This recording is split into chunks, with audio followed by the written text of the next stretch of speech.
Hi foodies, I'm going to be making some black rice. I do not use white rice. In the whole food plant-based world, we do not use white rice. We use brown rice, black rice, red rice. I do not love brown rice. And for those of you that ask me, no white jasmine, no white basmati. You need to find brown basmati or brown jasmine to live a whole food and plant-based, no sauce, no SOS, which means no salt, no oils, no refined sugars. So eating white rice is just like eating sugar. It processes in your body just like eating sugar. So you don't want to be eating white. No white flours, no white rices, no white pastas. Always go for whole. So either they're made by beans and lentils, red lentils, peas, chickpeas, pastas, for example. The rices, you can go for the browns, for the black, for the reds. The blacks and the red rices actually have more nutrition than the brown rice even, and obviously the white rice.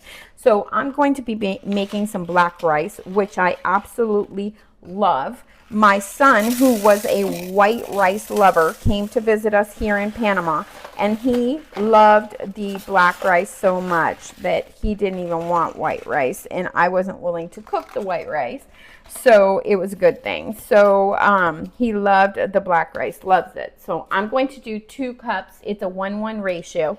I already finished with my Instant Pot like I showed you guys. This is a tight kitchen I'm working with, so it's really tight in here.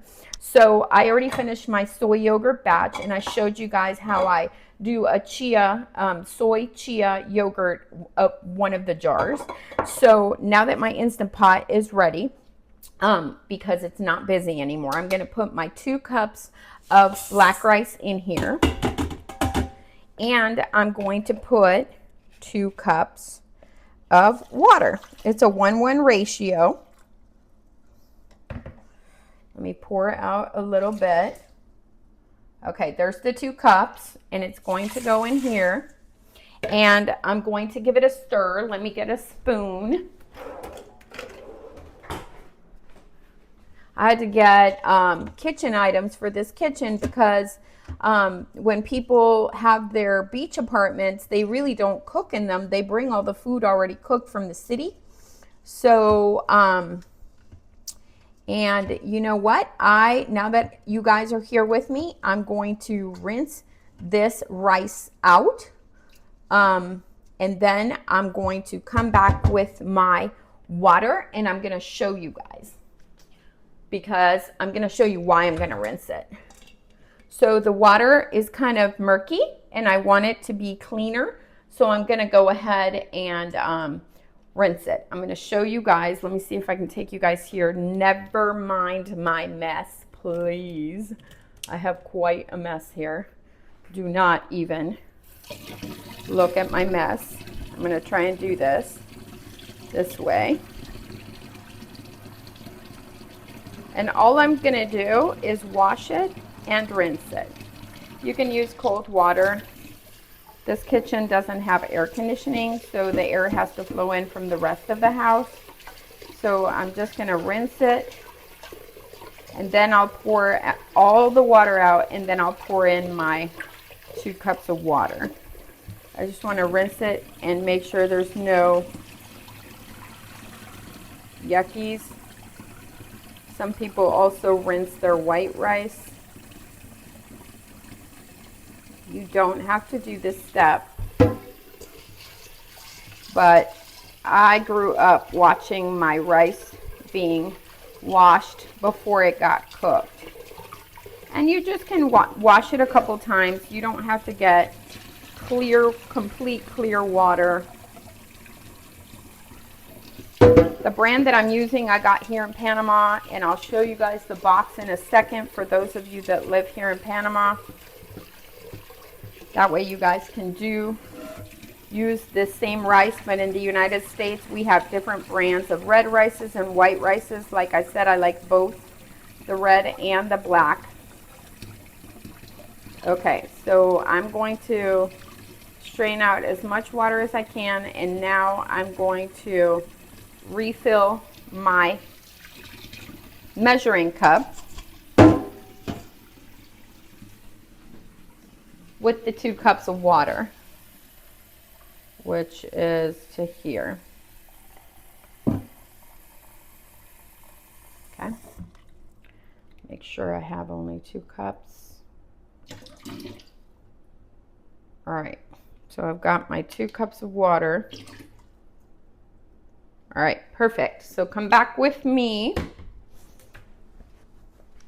We're gonna go back this way. Like I said, this is a super tight kitchen. All right, so now that I've got my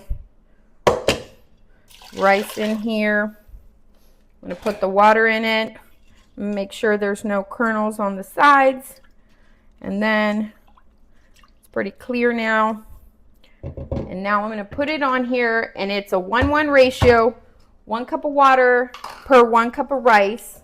And now I'm going to put the lid on it, and for black rice, I like 28 minutes. So high pressure, and then you're going to do 28 minutes, normal. High pressure, normal, 28 minutes. You're going to let it go.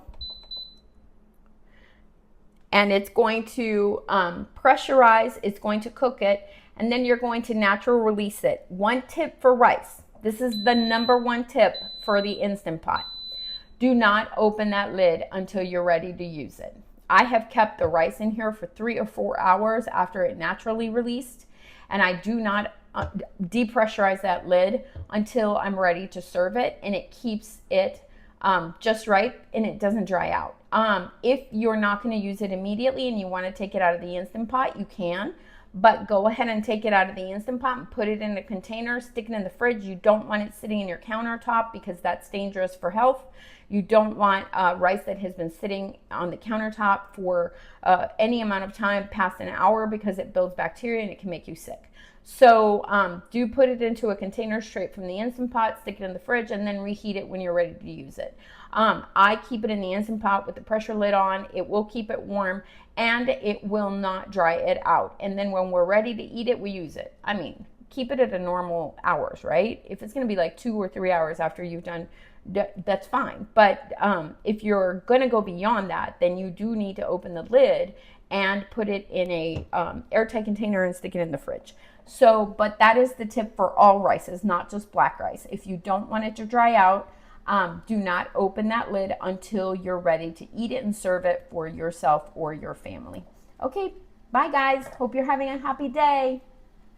My black rice is done. I left it with the Instant Pot pressurized until we are ready to eat. And now I'm going to serve it. And just to fancy it up, I'm just going to put it in one of these little containers.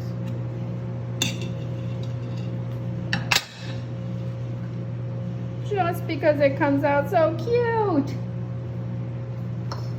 We are having black rice, onion and tomato salad. Of course, I'll pick out the onions, but Jay loves onions.